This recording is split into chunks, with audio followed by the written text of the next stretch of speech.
সবাইকে স্বাগত জানাচ্ছি। আমি ফিরোজ তোহা। শুরুতেই সংবাদ শিরোনাম। বাংলাদেশের সর্বশেষ গুরুত্বপূর্ণ আপডেট সংবাদে আপনাকে স্বাগত। শুরুতেই সংবাদ শিরোনাম, পরে বিস্তারিত। শুরুতেই জানিয়ে দিব, ভারত থেকে কোথায় যাচ্ছে শেখ হাসিনা, কোথায় আবাসন করবেন হাসিনা, দেশে ফিরবেন কবে, নাকি ভারতেই রাজনৈতিক আশ্রয় নিয়ে থেকে যাবেন। হাসিনাকে নিয়ে ঘুরে ফিরেই সামনে আসছে সব প্রশ্ন। এবার আগে গুঞ্জন ছড়া ইউরোপের বিভিন্ন দেশে রাজনৈতিক আশ্রয় চেয়ে ব্যর্থ হয়েছেন তিনি। শেখ হাসিনা এখন অন্তত 4টি দেশে যাওয়ার চেষ্টা করছেন: যুক্তরাজ্য, সংযুক্ত আরব আমিরাত, সৌদি আরব অথবা ফিনল্যান্ড। অস্ট্রিয়া ভিত্তিক ওয়েব পোর্টাল দ্য কনভারসেশনের প্রতিবেদনে এমনটাই বলা হয়েছে। এরপর জানিয়ে দিব, 15 বছর পর জেনারেল মঈনের চাঞ্চল্যকর তথ্য। র্যাব মুভ করতে দিলে হতো না বিডিআর বিদ্রোহ। 2009 সালের 25শে ফেব্রুয়ারি রাজধানীর পিলখানায় বিডিআর বিদ্রোহে 57 জন সেনা কর্মকর্তা ছাড়াও 17 জন বেসামরিক নাগরিক নিহত হয়। ওই ঘটনার তদন্ত হলেও দীর্ঘ 15 বছরে উন্মোচিত হয়নি আসল রহস্য। ফলে ইতিমধ্যে হত্যাকাণ্ডের পুনঃতদন্ত দাবি করেছে নিহতদের স্বজনেরা। ওই ঘটনায় 15 বছর পর প্রথমবারের মতো প্রকাশ্যে এসেছে বিদ্রোহ শুরুর পর নেয়া তাৎক্ষণিক পদক্ষেপ। ব্রিগেড কমান্ডারের নেতৃত্বে 10 জন অফিসারের নেতৃত্বে 655 জন অফিসার সেদিন পরিস্থিতি নিয়ন্ত্রণে অভিযান পরিচালনা করেন, যার নাম দেওয়া হয়েছিল অপারেশন রেস্টোর অর্ডার। এবারে জানাবো, হাসান মাহমুদের পালিয়ে যাওয়ার গুঞ্জন। আওয়ামী লীগ সরকারের পতনের পর গত 15 বছরের শাসনামলের গুরুত্বপূর্ণ এবং আলোচিত এক নাম ডক্টর হাসান মাহমুদ। তিনি সর্বশেষ দলটির যুগ্ম সাধারণ সম্পাদকের দায়িত্বের পাশাপাশি হাসিনা সরকারের প্রভাবশালী মন্ত্রী ছিলেন। বিভিন্ন মন্ত্রণালয়ের প্রভাব খাটিয়ে দখল বেদখল, অনিয়ম, দুর্নীতির মাধ্যমে হাজার হাজার কোটি টাকা হাতিয়ে নেওয়ার অভিযোগ উঠেছে তার বিরুদ্ধে। নামে বেনামে রয়েছে সম্পদের পাহাড়। তবে শেখ হাসিনা পালিয়ে যাওয়ার পর হাসান মাহমুদ গ্রেপ্তারের গুঞ্জন উঠেছিল। এবার গুঞ্জন উঠেছে হাসান মাহমুদ বিদেশে পালিয়ে গেছে।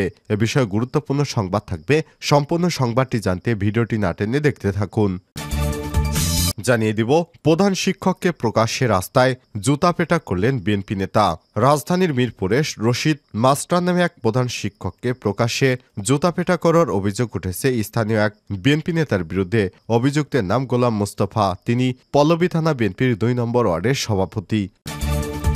এদিকে হাতুড়ি পেটা করে পদত্যাগপত্রে সই আওয়ামী লীগ নেতাকর্মীদের নামে মামলা। ফরিদপুরের সালথা থানায় কলেজের অধ্যক্ষ মোহাম্মদ ওবায়দুর রহমানকে হাতুড়ি পেটা করে পদত্যাগপত্রে সই নেওয়ার ঘটনায় স্থানীয় আওয়ামী লীগ নেতাকর্মীদের নামে মামলা করা হয়েছে। বৃহস্পতিবার 5 সেপ্টেম্বর রাতে ভুক্তভোগী অধ্যক্ষ ওবায়দুর বাদী হয়ে সালথা থানায় মামলাটি দায়ের করেন। মামলার প্রধান আসামি করা হয়েছে কলেজের পাশের বাসিন্দা যদুনন্দী এলাকার প্রভাবশালী নেতা মোহাম্মদ কাইয়ুম মোল্লাকে। এছাড়াও স্থানীয় কামরুল গাজী, লালন, মনির এবং মিয়াসহ 9 জনকে আসামি করা হয়েছে। তবে এ মামলায় কোনো কলেজের শিক্ষার্থীকে আসামি করা হয়নি। এবং সর্বশেষ জানিয়ে দিব, ভারতে 18 জন বাংলাদেশি গ্রেপ্তার। বেআইনিভাবে সীমান্ত পেরিয়ে বাংলাদেশ থেকে ভারতে প্রবেশের অভিযোগে 18 জন বাংলাদেশিকে গ্রেপ্তার করেছে ভারতীয় পুলিশ। একই সঙ্গে তাদের আশ্রয় দেওয়ার অভিযোগে 7 জন ভারতীয় নাগরিককেও গ্রেপ্তার করা হয়েছে। গোপন সূত্রের খবর পেয়ে বৃহস্পতিবার 5 সেপ্টেম্বর দুপুরে পশ্চিমবঙ্গের নদিয়া জেলার হাঁসখালী থানার পুলিশ তাদের গ্রেপ্তার করে। জানা গেছে, পুলিশের কাছে খবর আসে হাঁসখালী থানার বড় চুপুরিয়া এলাকায় অনেক বাংলাদেশি লুকিয়ে আছেন। পরে অভিযানে নেমে পুলিশ 18 জনকে খুঁজে পায়। এদের মধ্যে 10 জনই নারী। বৃহস্পতিবার গ্রেপ্তারকৃত 18 জন বাংলাদেশি এবং 7 ভারতীয়কে রানাঘাট মহকুমা আদালতে পাঠানো হয়েছে। পরে আদালত 3 জনকে পুলিশ রিমান্ড এবং বাকি 14 দিনের বিচার বিভাগীয় হেফাজতের নির্দেশ দেন। প্রিয় দর্শক, এতক্ষণ শুনছিলেন সংবাদ শিরোনাম, এবারে বিস্তারিত। তবে তার আগে বন্ধুরা, অনুরোধ থাকবে সংবাদটিতে একটি লাইক দিন। এই চ্যানেলে আপনি নতুন হয়ে থাকলে আমাদের সংবাদটি দেখতে দেখতে চ্যানেলটি সাবস্ক্রাইব করে রাখুন। কমেন্ট করে আপনার মূল্যবান মতামত জানিয়ে দিন বন্ধুরা, আপনি বিশ্বের কোন দেশ থেকে বা বাংলাদেশের কোন স্থান থেকে আমাদের সংবাদটি দেখছেন এবং শুনছেন। এবারে বিস্তারিত। ভারত থেকে কোথায় যাচ্ছেন হাসিনা? শেখ হাসিনা এখন অন্তত 4টি দেশে যাওয়ার চেষ্টা করছেন। রাষ্ট্রগুলো হচ্ছে যুক্তরাজ্য, সংযুক্ত আরব আমিরাত, সৌদি আরব অথবা ফিনল্যান্ডে যাওয়ার চেষ্টা করছেন। অস্ট্রিয়ার ভিত্তিক ওয়েব পোর্টাল দ্য কনভারসেশন এক প্রতিবেদনে এমনটাই জানানো হয়েছে। এতে বলা হয়েছে, আগেও ছড়িয়েছিল বিভিন্ন সংবাদ মাধ্যমে। সেই সময় যুক্তরাষ্ট্রে বসবাসরত শেখ হাসিনার ছেলে সজীব ওয়াজেদ জয় জানান তার মা আপাতত কোথাও যাচ্ছে না, কোথাও যাবার জন্য আবেদনও করেনি। নির্বাচনের সফরের তারিখ ঘোষণা হলে তিনি দেশে ফিরবেন বলেও জানান জয়। ওই প্রতিবেদনে উঠে এসেছে ভারতে শেখ হাসিনাকে রাজনৈতিক আশ্রয় দিলে ফেরত পাঠানোর সমীকরণটা কেমন হবে। প্রতিবেদনে বলা হয়েছে, ভারত যদি শেখ হাসিনাকে রাজনৈতিক আশ্রয় প্রার্থীর মর্যাদা দেয় সেক্ষেত্রে হাসিনাকে ফেরানো কঠিন হবে, কারণ কোনো রাজনৈতিক আশ্রয় প্রার্থীকে ফিরিয়ে দেওয়ার জন্য ভারতের কাছে বাধ্যবাধকতা থাকবে না। তবে ঢাকা দিল্লির মধ্যকার নতুন সম্পর্ক জোরদার করতে হাসিনা ইস্যু ভারতের জন্য অস্বস্তির কারণ হয়ে দাঁড়িয়েছে। এদিকে ভারতের শেখ হাসিনার অবস্থান নিয়ে নাখোশ বিএনপি, জামাত ইসলাম সহ শীর্ষ পর্যায়ের রাজনৈতিক দলগুলো। শুধু তাই নয়, বৈষম্যবিরোধী ছাত্র আন্দোলনের শীর্ষ নেতারাও হাসিনাকে বিচারের কাঠগড়ায় দাঁড় করানোর কথা বলেছেন। এখন পর্যন্ত শেখ হাসিনার বিরুদ্ধে শতাধিক মামলা দায়ের করা হয়েছে। একই সঙ্গে গণহত্যার অভিযোগে তদন্ত চলছে আন্তর্জাতিক অপরাধ ট্রাইব্যুনালে।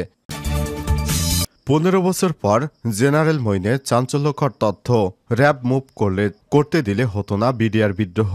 2009 সালের 25শে ফেব্রুয়ারি রাজধানীর পিলখানায় বিদ্রোহে 57 জন সেনা কর্মকর্তা ছাড়াও 17 জন বেসামরিক নাগরিক নিহত হন। এই ঘটনায় তদন্ত হলে দীর্ঘ 15 বছরে উন্মোচিত হয়নি আসল রহস্য। ফলে ইতিমধ্যেই হত্যাকাণ্ডের পুনঃতদন্ত দাবি করছেন নিহতদের স্বজনেরা। ওই ঘটনায় 15 বছর পর প্রথমবারের মতো প্রকাশ্যে এসেছে বিদ্রোহ শুরুর পর নেয়া তাৎক্ষণিক পদক্ষেপ। ব্রিগেড কমান্ডারের নেতৃত্বে 10 জন অফিসারের নেতৃত্বে 655 জন অফিসার সেদিন পরিস্থিতি নিয়ন্ত্রণের অভিযান পরিচালনা করেন, যার নাম দেওয়া হয়েছিল অপারেশন রেস্টোর অর্ডার। তৎকালীন সেনাপ্রধান মঈন উদ্দিন আহমেদ বৃহস্পতিবার 5 সেপ্টেম্বর অপারেশন রেস্টোর অর্ডার ও বিডিআর বিদ্রোহ নিয়ে প্রথমবারের মতো মুখ খুলেছেন। নিজের ইউটিউব চ্যানেলে এ নিয়ে একটি ভিডিও প্রকাশ করেছেন তিনি। সেখানে উঠে এসেছে বিডিআর বিদ্রোহ নিয়ে সাবেক প্রধানমন্ত্রী শেখ হাসিনার সঙ্গে ফোন আলাপের বিষয়ও। মঈনুদ্দিন খান আরও বলেন, প্রতিদিনের মতো 2009 সালের 25শে ফেব্রুয়ারি সকাল 7:30টায় সেনাদের কাজ শুরু হয়। ওই দিন সকালে সেনাবাহিনীর পরবর্তী বছরের কিছু সিদ্ধান্ত নিতে একটি গুরুত্বপূর্ণ বৈঠক হওয়ার কথা ছিল। সকালে সেই বৈঠকে যোগ দেওয়ার জন্য প্রস্তুতি নিচ্ছিলেন মঈন আহমেদ খান। ওই সময় জিসিএস লেফটেন্যান্ট জেনারেল সিনহা তাকে এসে বলেন, আমার কাছে কিছু মর্টার আছে যা সেনাবাহিনী ব্যবহার করে না, এর গুদামজাত এবং রক্ষণাবেক্ষণ আমাদের জন্য কঠিন।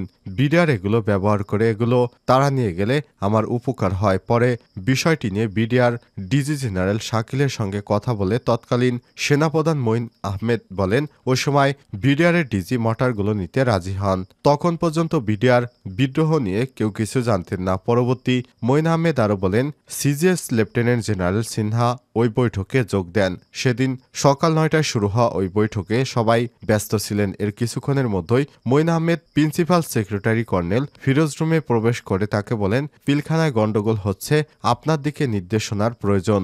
এই ঘটনা জানার পর কিছুক্ষণের মধ্যেই সাবেক প্রধানমন্ত্রীর সঙ্গে কথা বলার চেষ্টা করলে তাকে ফোনে ব্যস্ত পান মঈনুদ্দিন খান। এরপর সামরিক গোয়েন্দারা তৎকালীন এই সেনাপ্রধানকে বিডিআর বিদ্রোহের পরিস্থিতি জানালে তিনি ভয়াবহতার বিষয়টি আঁচ করতে পেরে সময় বাঁচাতে কারো নির্দেশ ছাড়াই তাৎক্ষণিক পদক্ষেপ হিসেবে একটি ব্রিগেডকে অপারেশনের জন্য প্রস্তুত হতে নির্দেশ দেন, যার নাম দেওয়া হয় অপারেশন রেস্টোর অর্ডার।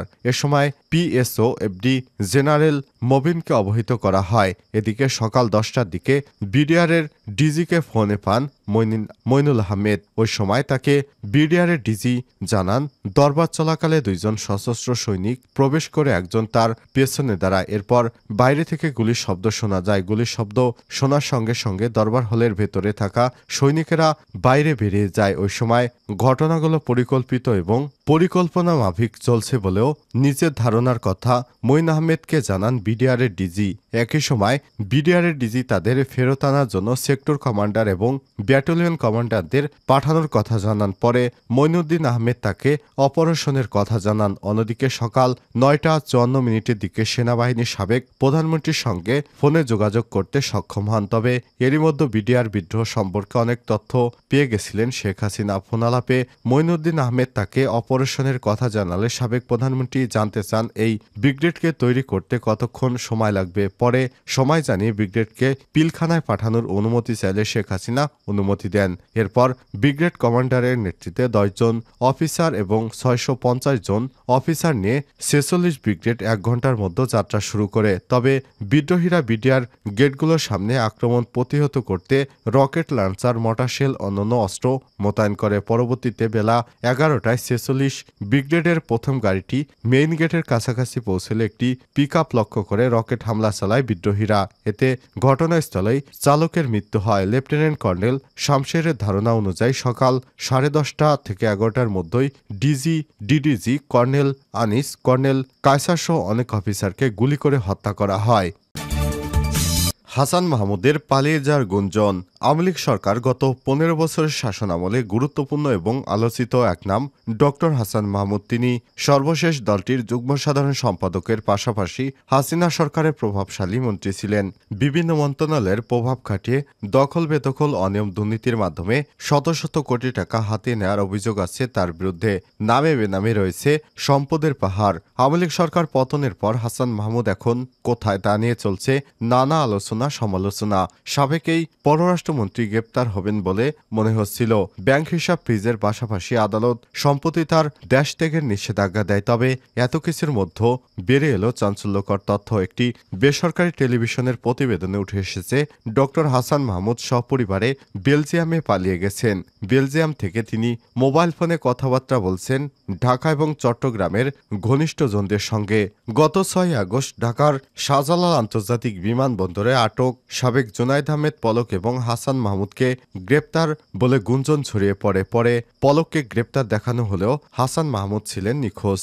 গত 14 আগস্ট বিবিসি বাংলার এক প্রতিবেদনে হাসান মাহমুদ ইমিগ্রেশন পুলিশের হাতে আটক হয়েছেন বলে দাবি করা হয়। এতে বলা হয়, পলক আটকের কিছুক্ষণ পর আটক হন সাবেক পররাষ্ট্রমন্ত্রী doctor Hasan Mahmud. Immigration police তাকে আটক করে দেয়। এ দুজনকেই সেনাবাহিনীর কাছে হস্তান্তর করা হয় বলে বিমানবন্দর সূত্র বিবিসি বাংলাকে নিশ্চিত করেছিলেন।